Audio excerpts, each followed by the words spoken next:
यदि धर्म से चल रहे हो तो उसका परिणाम होता है आपके अनंत जन्मों के पापों का नाश। तो जल्दी जल्दी भोगा करके आपका अंतिम जन्म होगा। आप भागवतिक विधान को समझिए। पर जब तक आपके पाप कर्म दुख देने वाले हैं तब तक उस परम सुख तक पहुंच नहीं पाएंगे। इसीलिए जो बहुत सही चलता है, धर्म से चलता है, उसको कदम कदम पे दुख देखा जाता है। ये वीरों का मार्ग है,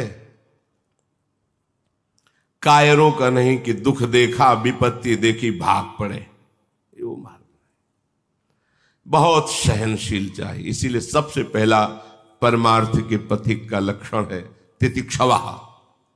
बड़े बड़े महापुरुषों को देखा गया है, ऐसे अधर्माचरण करने वालों को भी देखा है कि जुखाम नहीं, कुछ नहीं, खाए पिए बैठे चले गए, दिल फेल हुआ चले गए। बड़े बड़े महापुरुषों कैंसर ये हो, महीनों बिस्तर में ऐसे। क्यों? अब इनका ये आखिरी जन्म है। हे महाराज युधिष्ठिर, आपने पूछा कि मुझको जैसा कष्ट प्राप्त हो रहा है क्या किसी धर्मात्मा को ऐसा कष्ट प्राप्त हुआ? तो मैंने आपको भगवान अमित तेजस्वी श्री राम का पावन चरित्र सुनाया। उन्होंने आपसे भी ज्यादा कष्ट प्राप्त किया। श्री राम के कष्ट के सामने तो तुम्हारा कष्ट बहुत थोड़ा है। न ही ते व्रजनम किंचित वर्तते परम। ये जो आपको कष्ट मिल रहा है तो थोड़ा, उनको तो पग पग पर नाना प्रकार के कष्टों को सहन करना पड़ा। इसलिए धर्मात्मा पुरुष को यह नहीं सोचना चाहिए कि मेरे मार्ग में कष्ट क्यों आते हैं। यदि धर्म से चल रहे हो तो उसका परिणाम होता है आपके अनंत जन्मों के पापों का नाश।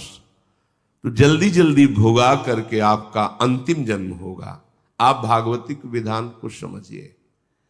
यदि आप जरा सा धर्माचरण किए और सामने दुख आ गया, सोचा ये धर्माचरण का फल दुख है, नहीं, ऐसा नहीं। धर्म का फल है परम सुख। पर जब तक आपके पाप कर्म दुख देने वाले हैं तब तक उस परम सुख तक पहुंच नहीं पाएंगे। इसीलिए जो बहुत सही चलता है, धर्म से चलता है, उसको कदम कदम पे दुख देखा जाता है, क्योंकि उसके सारे पाप नष्ट हो रहे हैं और धर्म उसे महासुख में पहुंचा रहा है। अस्मिन मार्गे निषिदेयु सेन्द्रा अपिसुरासुरा।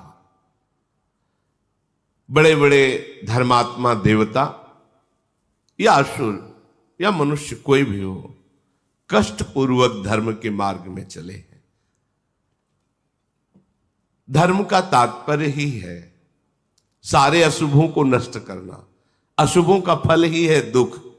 धर्म पूर्वक चलो और दुख सहन कर लो, माया प्रपंच से ऊपर उठ जाओगे। तो ऐसे धर्म में काहे को चले? तो फिर पाप करो और पूर्व पाप और पुण्य उनका भोग करते हुए जन्मते मरते रहो, नाना प्रकार की योनियों में भटकते रहो। देखो, तुम्हें बिल्कुल चिंता नहीं करनी चाहिए। मार्कंडे जी कह रहे हैं, अरे जिसके गांडीव धनुषधारी अर्जुन जैसे भाई हो, भयंकर पराक्रमी गदाधारी भीमसेन हो और माद्री नंदन नकुल सहदेव हो, तो आप जैसे धर्मात्मा पुरुष के ऐसे सहायक है। आप तो मरुदगणों सहित देवराज इंद्र को भी परास्त करने की अब सामर्थ्य रखते हैं।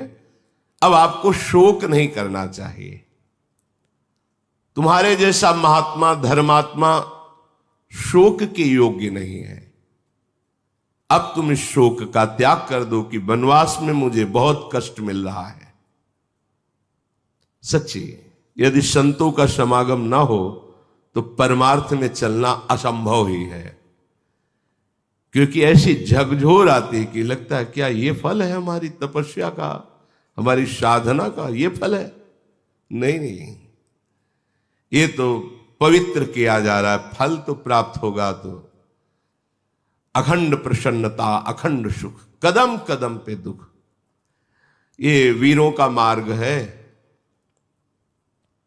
कायरों का नहीं कि दुख देखा विपत्ति देखी भाग पड़े। ये वो मार्ग बहुत सहनशील चाहिए। इसीलिए सबसे पहला परमार्थ के पथिक का लक्षण है तितिक्षवा, माने सहनशील।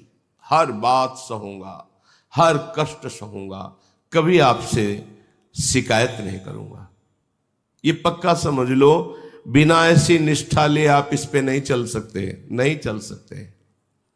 ये निश्चय कर लो कि मुझे इस जन्म में भगवत प्राप्ति करनी है, ठीक है, अब मैं हर कष्ट सहूंगा।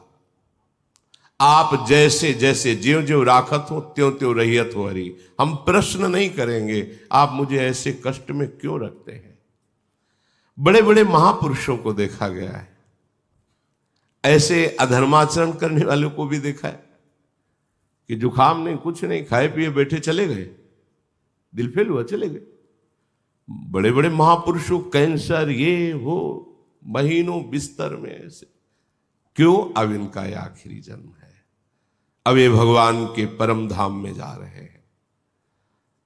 जिन श्री ओंकारानंद सरस्वती जी की चर्चा करते थे तो वहां के समीप के जन आए, तब बताया कि एक दिन खड़ाऊ रपट गई, हाथ टूट गया, एक गृहस्थ के घर गए, अब ऐसी पीड़ा भयंकर हुई, औषधि आदि ज्यादा वो लेते नहीं थे। धीरे धीरे शरीर ही लुंज हो गया, उठना खत्म हो गया। कई महीने जिस कमरे में थे शरीर से दुर्गंध आती थी, ऐसे कपड़े से पूछो तो त्वचा निकल आती थी। उनका कैसे बताए, 10 प्रकार की खुशबू की अगरबत्ती लगा के कमरे में ऐसे। बोले क्या ऐसे महापुरुषों को ऐसा भी कष्ट होता है? तो देखो उस कष्ट से बिल्कुल अतीत है। जो अपने स्वरूप को प्राप्त महापुरुष हैं उन्हें किसी भी तरह से ऐसे कष्टों में विचलता नहीं होती। पर है तो अंग ही ना, वहां टूटा है तो हाथ थोड़ी उठेगा। अब कष्ट है तो जबान लड़खड़ाएगी, ऐसे निकलेगा। पर ये सब होते हुए भी वो एक ऐसे आनंद खजाने में बैठे हुए कि उनको इसका शोक नहीं है। अब इस संसारिक पार्थिव शरीर धारण करने वाले देहाभिमानी जन कैसे उस स्थिति को जाने। इसलिए महाराज आप जैसे धर्मात्मा को शोक नहीं करना चाहिए। युधिष्ठिर जी ने कहा महाराज आपने मेरी बात तो बता दी कि धर्मात्मा हो, ऐसे बलिष्ठ भाई हैं, लेकिन ये देवी द्रौपदी इतने कष्ट को क्यों प्राप्त हो रहे हैं? इनकी क्या गलती थी? द्वित कीड़ा मैंने की, दांव पर इनको मैंने लगाया और इन्होंने ही मुझे छुड़ाया। जब गांधारी जी ने देखा कि अब तो जब भगवान ने चीर बढ़ा दिया, अब तो सर्वनाश कर देगी ये देवी, तब हाथ जोड़कर कहा धृतराष्ट्र जी से तुरंत राजी करो द्रौपदी को, नहीं पतिव्रता है, पूरी सभा नष्ट हो जाएगी। मैं जानती हूं पतिव्रता की सामर्थ्य, क्योंकि स्वयं वो गांधारी जी पतिव्रता है। वो एक संकल्प में बड़े बैठे हुए महापुरुषों को भी भस्म कर सकती है। तब द्रौपदी जी ने ही तो मुक्त कराया अपने पतियों को अस्त्रों सहित, पर पुनः फिर षड्यंत्र रच करके एक दांव में 12 वर्ष का वनवास, 1 वर्ष का अज्ञातवास।